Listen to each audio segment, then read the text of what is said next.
We are live. The world's best-selling biohacking book this year, by a long way, is written by a woman. Now, a number of female biohackers are redefining the space for themselves by prioritizing hormonal balance, gut health, and natural cycles, and making it a bit more normal as well as looking at the female biohacking scene today. What happens when you try Brian Johnson's anti-aging protocol? This is Biohacking News.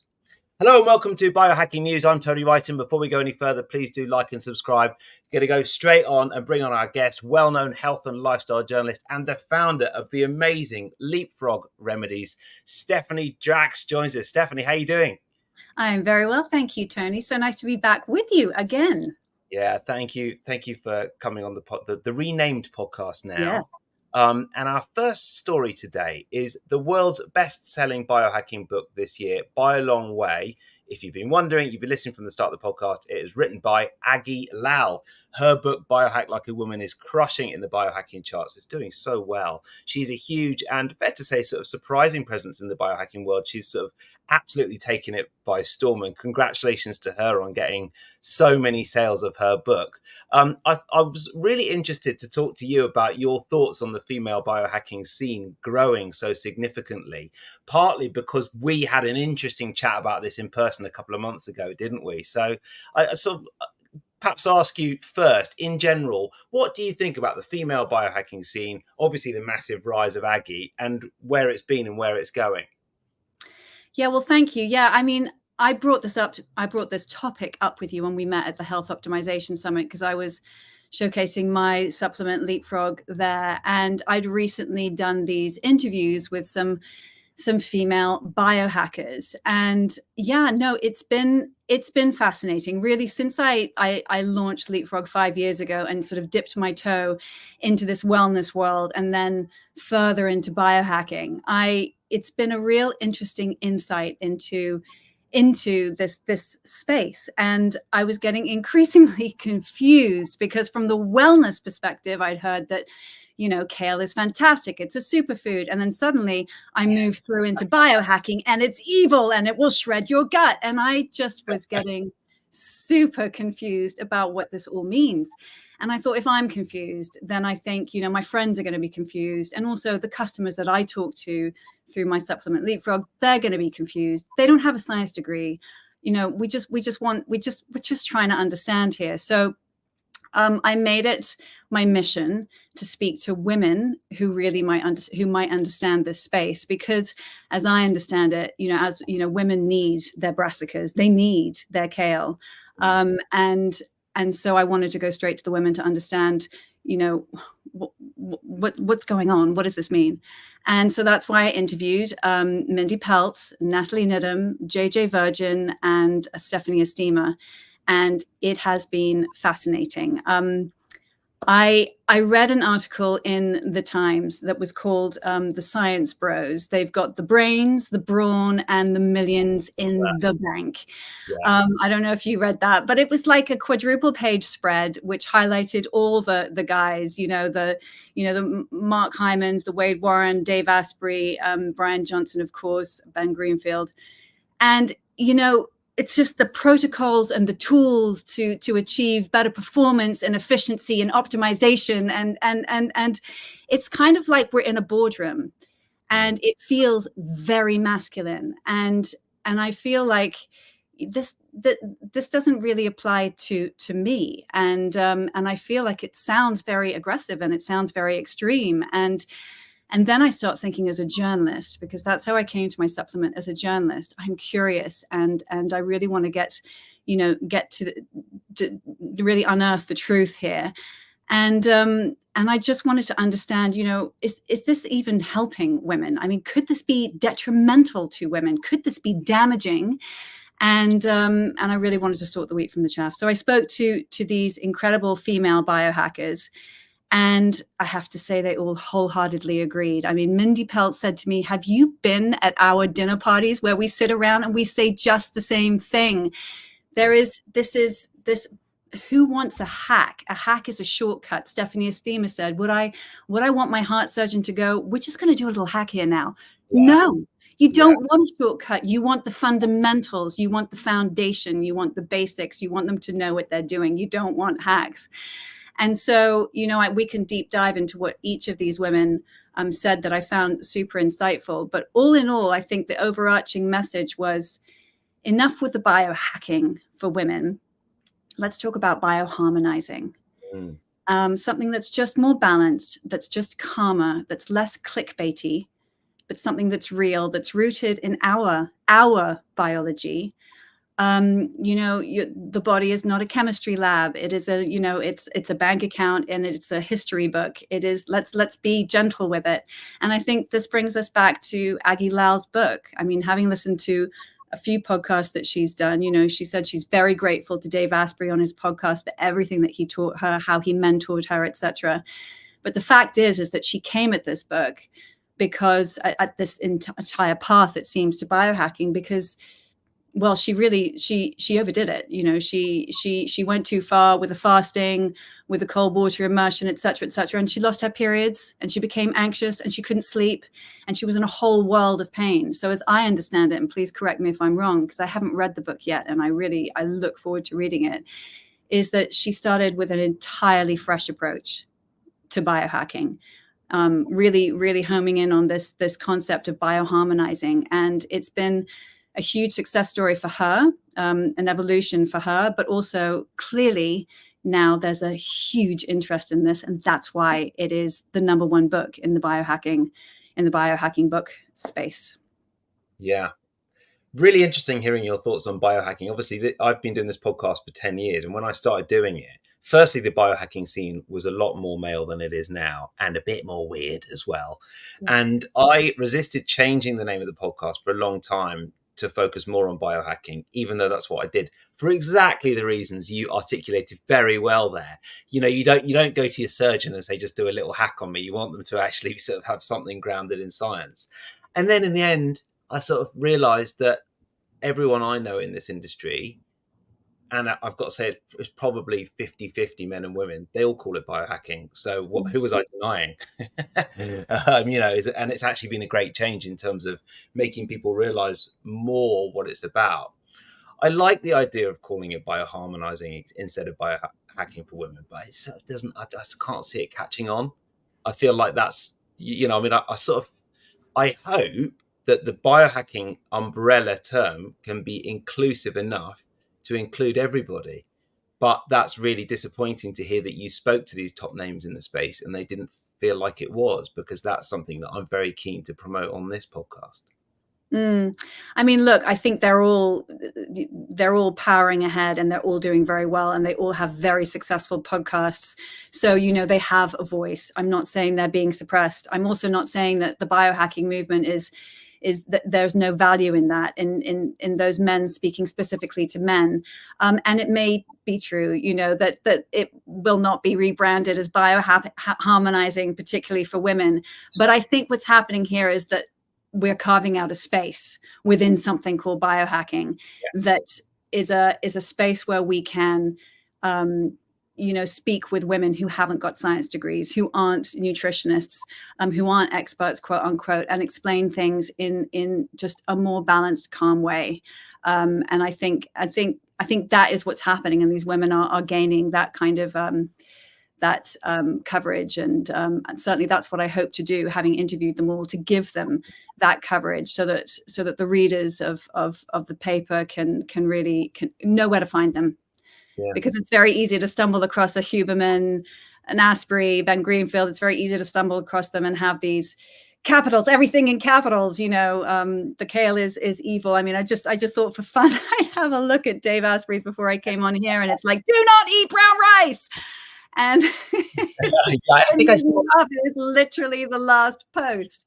And, this is it. Gwyneth Paltrow, Wellness 1.0, which was all about brown rice and about the crystals and about the calm and it was all a little bit woo-woo. Okay. We look back and we say, okay, it was a little bit woo-woo. And then I guess the men took control of it. They took control of the reins, and they made it much more kind of science-based, but so science-based. and then so conflicting. And it's, look, the body is complex, right? There are no absolutes other than that you're dead or that you're living. I mean, every body is different. I mean, COVID has certainly taught us that. But I think now I can sense the beginning of an evolution again, whereby women have more of a space within this male-dominated society. And as you said, you're providing that space for them, and I'm hoping to do that by writing this piece. And it's good. It's just an evolution, and I think it's all positive. But I just implore women to, as Aggie Lal has now learned, to be kinder to our bodies, and to know that we're working with a monthly cycle, as opposed to a daily cycle that a man works with. So there are differences. There are. There's a little bit of self-interest in talking like this, because I've been writing a book on biohacking. Aha. I've been very conscious of the fact that, especially in certain areas, when you talk about biohacking, biohacking or sort of advice around health needs to be so individualized, starting with gender and then lots of other aspects based around health and lifestyle as well. But, trying to sort of present a common set of objectives around diet, for example, is virtually useless when it comes to biohacking, just because we all are so different, especially when it comes to men and women. But then the other reason I was really looking forward to talking to you is the fact that, there are a lot of very highly qualified people in medicine and nutrition in our space.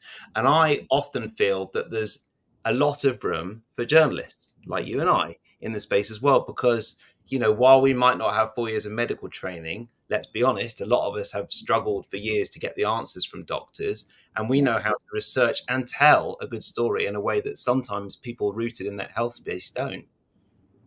I entirely agree with you. I could not agree more. I mean, yes, you and I are very similar. I love that about that connection that we have, that we've moved from journalism into this health space. You very much in biohacking, and me with this very unique supplement. And you're right.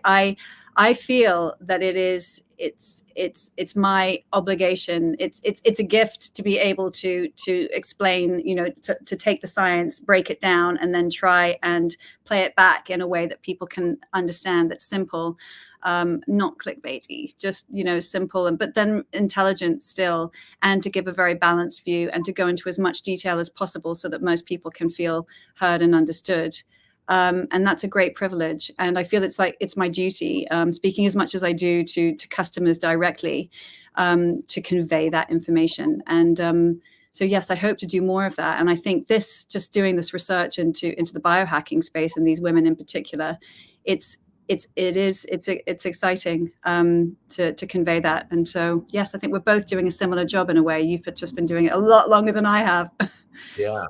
But you've been doing it in a very different way, and I'm really intrigued. So you've sought out these prominent female biohackers. You've had individual chats and interviews with all of them. And when we chatted in June, you said, "Yep, great. Once I've written the article and I've got it published somewhere, then we'll have a chat." And I'm so excited to have the chat.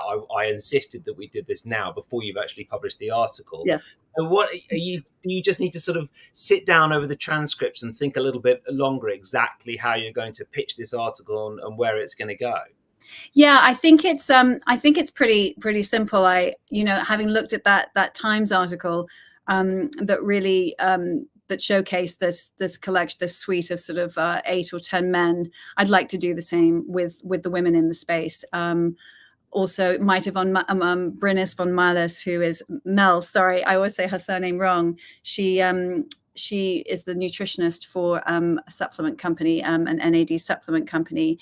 And she introduced me to this whole space. So her as well. I mean, she doesn't have as many followers, but has been super, super insightful and is very well read. And so, yeah, no, I'd just like to get this across, as you say, in an article at some point that showcases these women, as I read this piece on the men. I did see this article in the Daily Mail recently about this woman who'd done the Brian Johnson diet. It was the Brian Johnson supplements, wasn't it?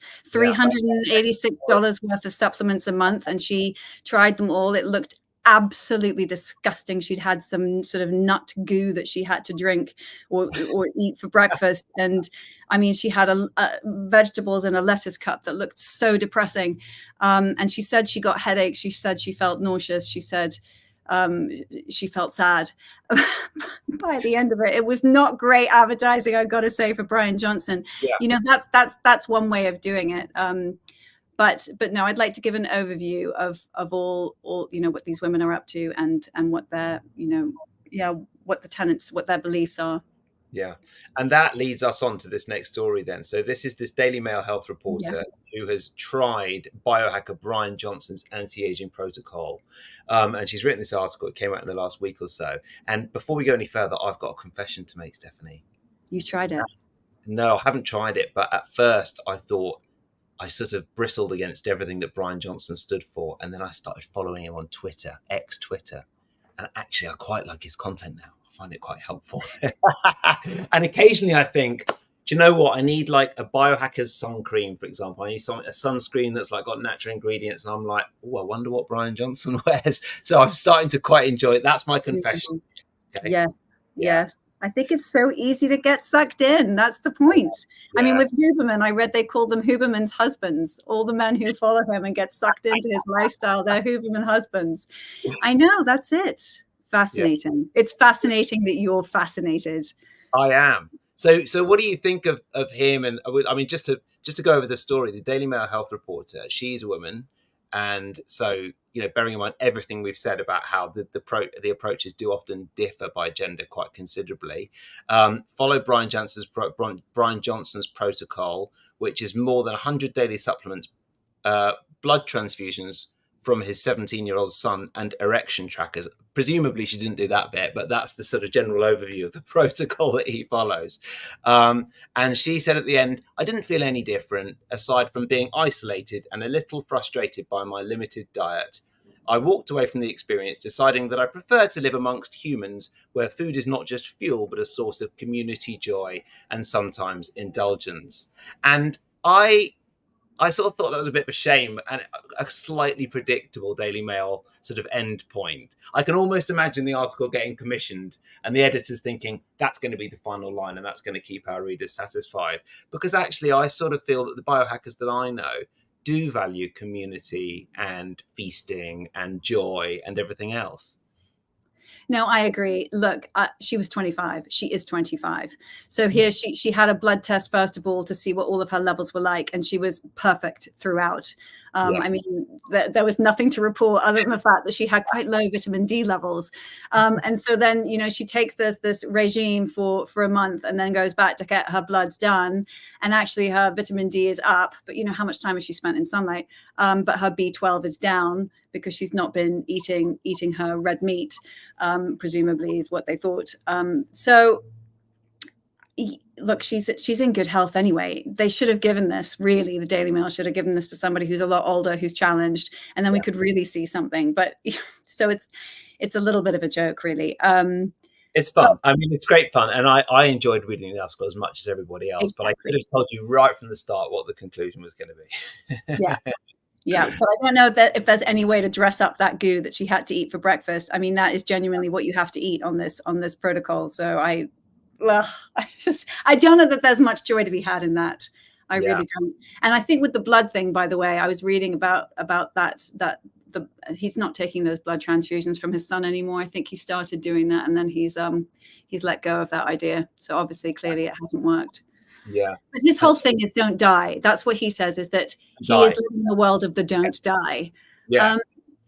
But, this is what these wonderful women that I spoke to, do we want to live to 180? Do we? Yeah. Do we want to outlive our great-grandchildren or our grandchildren because we're on this regime, they're not? Or, I don't know. This is it. The jury is out, but they are, they're so passionate about doing so, these guys, the Asprey and the... And well, when I first met Dave Asprey, and I think he still says it, he said his stated aim was to live to 180. And I do personally feel that by sort of denying the passing of time and the fact that one day we're all going to die, that's a sure route to unhappiness and anxiety and stress. It's the opposite of sort of acceptance, which works best for me when it comes to health and wellness. Exactly. And that are two of the most prominent male biohackers saying that. And as you say, the female biohackers don't sort of seem to prioritize that so much. They don't subscribe to that. And I think what they also said, one of them said, I don't believe that these men actually live these extreme lifestyles every single day either. I think some of them, it's not, they need to deliver this content. And so, a lot of what they say, they don't live by those, probably, as they're not as steadfast as they purport to be. Yeah. So there's some truth in that. Yeah. Yeah, it's really interesting. And as far as Brian Johnson goes, I still quite like his content. I tell you one thing that's really interesting that he's been posting about is he's been taking on Athletic Greens, which is now called AG1.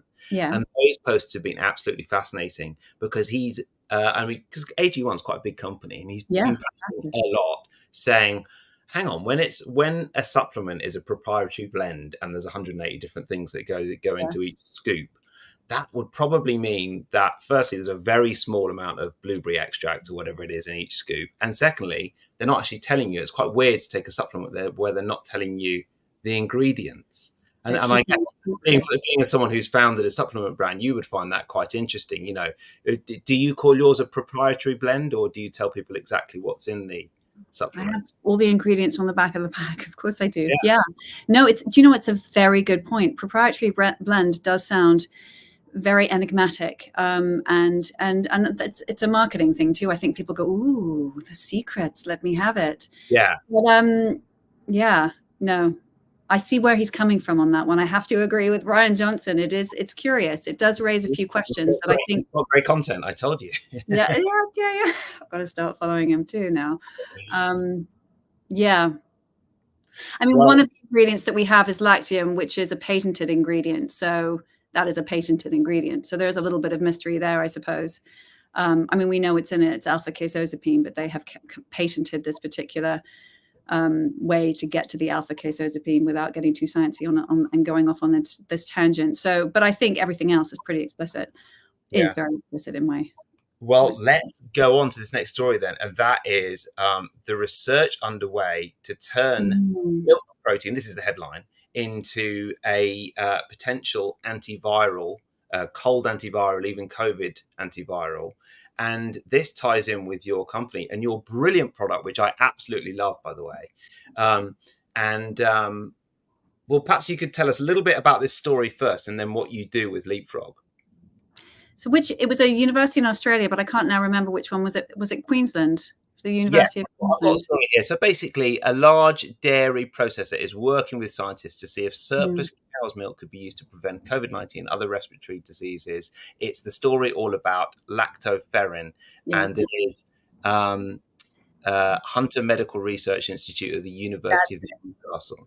Yeah. Okay. So this is from a processing plant that makes lactoferrin. So what lactoferrin is it's a protein that our body makes every day, and it is the key, and it's there. It exists in our mouth, nose, all of our bodily orifices, and this protein exists there to quash bacteria and viruses as they appear. It has all sorts of amazing benefits beyond being antiviral and antibacterial. It's anti-inflammatory, it's anti-parasitic, it's antifungal. Some say it's anti-cancer. It's an extraordinary protein that our body makes every day to keep us well, and it's the key ingredient of mother's milk. So both, for the newborn human baby, it's in colostrum, and in the mature milk, but also obviously in cows. So cow's milk contains this lactoferrin because it's doing the same thing as it would to the human baby. It's priming the baby's immune system and keeping it well, which is why when you breastfeed a baby, they often don't get sick, because they've got this magical stuff called lactoferrin in the milk that is keeping them well. So it's only been technologically possible in the last 30 years to extract this one protein from cow's milk, lactoferrin. And so it's lactose free. It's just this one particular protein out of the milk, and then it gets dried into a powder, and we have that powder inside our chewable tablets. So essentially, you take this at the very first sign of a cough and a cold, and it's extraordinary how differently that cold plays out. It just nips it in the bud. And so, being a journalist, I was looking for something to help with my own families, my two snotty-nosed children's coughs and colds, and a scientist told me about this stuff. We tried it. it was magic. I mean, honestly, magical. And so after 6 months, I couldn't quite believe it. I couldn't quite believe that I hadn't heard of it and that nobody else had heard of it and that it was entirely natural. And so I decided to start a supplement brand with a bunch of scientists and wellness experts, including Renee Elliott, who founded Planet Organic.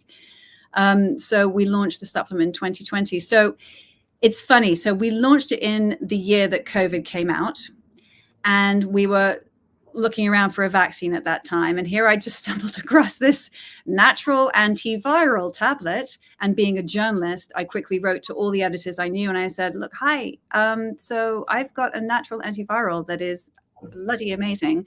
And of course, it was the best and the worst time to launch an antiviral supplement because everybody else also had something that was that was antiviral. I mean, I even wrote to the government. The government did a call out and said, look, until such time. Actually, I think the vaccine had come out, but they were looking for antiviral tablets. And I even wrote to the government and I said, look, leapfrog aside, have a look at lactoferrin. It's natural. It's extraordinary. It is an antiviral. I think it's what you're looking for.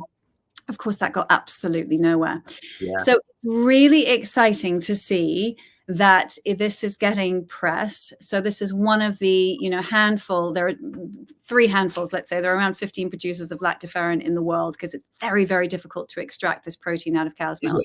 Right. Yeah, it's super difficult to extract it, but difficult to extract it and maintain its bioavailability so that it actually works when you've taken it out. That's the tricky bit. And that's why the suppliers that I work with, it's one of the most pure lactoferrins you can get in the world. They are not all created equal. I can't vouch for this company in Australia that's done it. I don't know them. I haven't tried their lactoferrin. But anyway, they are saying, they're producing this milk and now they would like to produce lactoferrin, and they would, they're saying, look, this could be a natural antiviral for people to take in alongside the vaccine or instead of the vaccine. And that is interesting to me, of course, because it's something I've been shouting about for the last 4 years. Yeah, that's what I thought when I saw the article. I thought, oh, this is what you do, edging more mainstream. And I loved hearing that story about COVID because I can just imagine that, there was a distinct sort of suspicion of anything that wasn't very much sort of pharmaceutical based, wasn't there, over the sort of, I mean, I remember how sort of people suggesting vitamin D was shot down in flames. Obviously, ivermectin, which is not totally natural, but that was also something that was frowned upon. And yeah, I can just imagine that was rather poo-pooed, that suggestion that you came up with.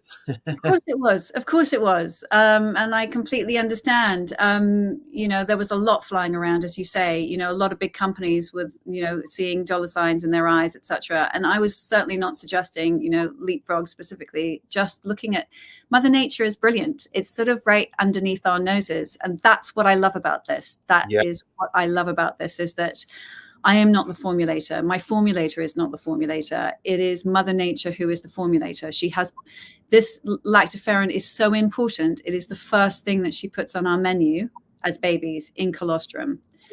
That's how important it is. That's how antiviral it is. You come out into this filthy world and she goes, right, you're having this. Yeah. And so, it's worth a try, isn't it? About as natural as it gets. It's about as natural as it gets. Yeah. And what's the difference between lactoferrin and colostrum then? So lactoferrin is within colostrum. So I know colostrum, I think particularly in the States, people love their colostrum supplements. Yeah. I've taken colostrum supplements before. Yep. And I've heard you speak about them before. I have 2 things about colostrum. One is, look, it's difficult to come by. There's not very much of it. You've had kids yourself. You'll know, there's only 3 days you get this stuff. And it's hard to come by, that colostrum. And, whether or not you believe it should all be for the calf is one thing, but it's difficult to come by. Yeah. And there isn't excess of it. There is more milk. The other thing is with colostrum, it has other things in it. It's got growth factors, which is great. If you're a baby, that's great because you want to grow. Now, if you're later on in life, particularly, 55 plus, you may not want those growth factors. Yeah. because if there is a cancer lurking, you don't want those growth factors. So there were a few alarm bells ringing for me when I did my research at the beginning, because I asked myself that very question. Okay, lactoferrin, but that's within colostrum. So why not look at colostrum as a whole? And that's what Yeah. that's the research I came up with. And so for me, it was very clear, why have any question when we can just take lactoferrin on its own? We are technologically able to now take just the lactoferrin on its own, and then there's no question. There are no safety issues with it whatsoever. So yeah, that's why I stopped taking it. And in fact, the advice is to not take colostrum all the time anyway, but to cycle it on and off. So the lactoferrin doesn't have those growth factors in it. Doesn't have those growth factors. Wow. It is just that one pure protein. Yeah. And that's what's so extraordinary about it, the fact that we can take that one pure protein now and put it in a pill and take it as adults. It's amazing. And how do you find it? I can't remember if I asked you this before, but how do you find it, having gone from being a journalist to being a founder of a company, and sort of like you're sort of on the other side of things now in some ways, aren't you? Yeah, I thought I'd get a lot more press than I did at the beginning. That's for sure. But it's amazing when you're on the other side of it. I would obviously have people knocking down my door to try their supplements, to write about their supplements. And now I'm doing the same thing. Right. And it's not as easy as I thought it would be. I mean, we've had some lovely press, and that's come from people who've, tried the product and genuinely liked it. It's been a challenge. It's been a steep learning curve. But I, like you, enjoy the science. I enjoy the research. I really thrive off that. And as we both said before, just to be able to regurgitate it in a really intelligent and interesting way. So I've loved that. But no, it's been a steep learning curve, but I've got great people on my team. I surround myself with scientists, people who know much more than I do. So when we're talking about new product development, we've got a sleep supplement that came out last year, and we've got another supplement coming out next year. For cognitive function during the day. Great. So I've got clever people I work with, but I ask a lot of questions, because that's what journalists do. Yeah. And actually, I certainly found traditional media, when my first 3 books came out with Virgin Books, they got me quite a few sort of articles in the daily newspaper, the national newspapers, and that sort of thing. And I found that had very little impact long term on sales. Yeah. Way less than getting to the top of the search on Amazon, or even advertising on Amazon, which was just so much more powerful than, because even if, like, I don't know, 100 people go out and buy your supplement the day after they've read about it in the Daily Mail, well, that's just one day, isn't it? And then you need to maintain those new buyers, or in my case, readers, every day.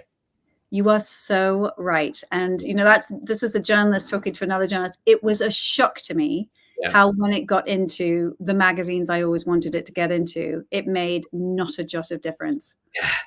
None. And I was like, I've actually had no impact on anybody else's products or things all these years. It's a completely different landscape now.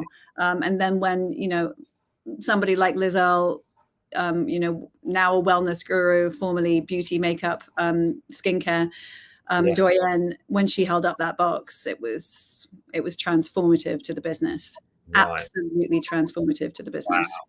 Because she's an influencer and she's got an ardent following, and that is the power of social media. Yes, so you can't deny it. Can't deny it. But also word of mouth. That's what really breeds the sales, is people really liking the stuff. Your books, people liking it, telling their friends, you've got to buy this. That's the magic that you're going for, really. Nothing more powerful. And a brilliant product that people want to keep coming back to. Yeah, I work quite a lot with other authors now, and they all want to get, the sort of the double page spread in whatever it is, a lifestyle magazine or a paper. And I sort of say, that'd be nice, but firstly, I don't know how to help you do that. And secondly, you're better off just trying to get to the top of the search on Amazon, which is way better in terms of books. Yeah, it is. It's a little bit of a vanity thing, I think, to have the double page spread. Yeah, but it doesn't give you any traction. Yeah. Did you see that? I don't know if you listen to the rest of politics, but I love it, and I was listening to it over the election quite a lot. And they were saying how the Sun hosted an election debate with the party leaders and had, I don't know, 7,000 people watching and listening live. And then they did just a sort of post-mortem on the same election debate and had 30,000 live straight afterwards, which is amazing, isn't it? Because that's traditional media and much more sort of new form of media with the podcast. People just aren't consuming media in the same way as they used to. People aren't buying papers or magazines, and that's why all the advertising's fallen away, and that's why you get paid less than you've ever got paid before. It's sadly, and that's why places, I guess, like Vogue House close. It's a changing time for the traditional. It's difficult, which might mean that you struggle to get your biohacking piece commissioned. You're so right. What am I even doing? Now, before you go, I want to ask you for a review. What in the biohacking world have you been trying, or do you use that you swear by? Is it a sort of a meditation or a technique or a supplement or a practice, tech or technique, anything that you'd like to sort of talk about that makes a difference to your life in terms of wellness? Yeah, I did. I pulled this one out off the shelf. I'm taking Timeline Cellular Nutrition. Do you know that? No. So when we were at the Health Optimization Summit, I had my nutritionist, Emma Davies, with me. And she went, oh my God, Timeline are here, which meant absolutely nothing to me at all, because I don't actually take many supplements other than my own, because I believe that mine really work. And I'm always suspicious about the other ones because it takes 3 months to see the effects. So I always end up getting bored before the 3 months is up. But she said, feel my thighs. And I felt her thighs. And she's a woman of, she's just over 50. Her thighs were rock hard. And she said to me, I don't do any exercise. That's just this stuff. What? So I went skipping over to Timeline. I was like, apparently my nutritionist says that you can make my thighs rock hard. And they went, oh yeah, that's so funny. She was here a minute ago. Yes, it's amazing. We can. And so I've been taking this now for 2.5 months. We'll see. But essentially it's got something in it called urolithin A. They've patented that. It's called MitoPure. And nobody else can do it. So they've cornered the market because nobody else is allowed legally into their corner. They're the only ones that can sell this urolithin A patented ingredient. And it's clinically proven to revitalize mitochondria and boost muscle function. So we know women of a certain age, we need to boost our muscle mass. And this may be a hack to get there. I'll be lifting my weights, but doing this at the same time. So here we go. I'm biohacking right now. Okay. So how long have you been taking it for? 2.5 months. And have you noticed a difference? No. That's not a ringing endorsement. It's not, but we're going to get to that magical 3 to 4 months mark, because they clearly say that they tell you what's going to be happening in month 1 and month 2, but you don't see the physical effects until month 3, month 4. So I've got a bit of a way to go yet. But that's the thing with supplements. Sometimes you've got to wait to see the results, and that's really frustrating. And the theory is that you don't have to do any exercise. No, I think you still need to do exercise, but it will make you stronger alongside the exercise. It doesn't mean that you can sit on the couch eating potato chips and watching Netflix and taking this tablet. Yeah. No, I mean, it's a supplement. That's one of what these women said as well to me. It's a supplement to your lifestyle. It is not instead of the good lifestyle. All of these supplements, you still have to have a good lifestyle. Is it marketed particularly at women? No. Good, because I want rock hard thighs as well. Yeah. Reach out to them. I'm gonna be checking that out. And we love Leapfrog as well. Honestly, congratulations on a brilliant supplement. And I look forward to seeing the new ones that you bring out. Thank you. I will keep in touch with you about those. I'll send you a box. Lovely.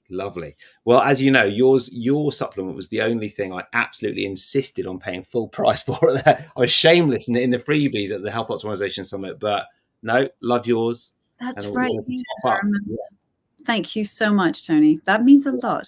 Thank you. It's a lot. Yours is the only one that didn't lag. Thank you. Yeah. For that, I'll send you a box. There you go. See. Stephanie, thank you so much. I know you've got childcare challenges today, as have we here. So really appreciate you coming on Biohacking News. Where can people find out more about Leapfrog Remedies and everything you do? Leapfrogremedies.com is the website. You can also buy it at Selfridges and Revital Health stores at the moment. More retailers to come. Lovely. That's great that you're in Selfridges. Yeah. Okay. And just finally, do give Brian Johnson a little follow on X Twitter. I think you might be shocked at how valuable his content is. Okay. Just for you, Tony. I will have a little look. Okay. I promise. Lovely. All right. Thank you very much, Stephanie. There you go. Stephanie Drax on Biohacking News. Thank you, everyone, for watching either live or listening to the podcast. And I will be back next week. So thank you for listening and watching.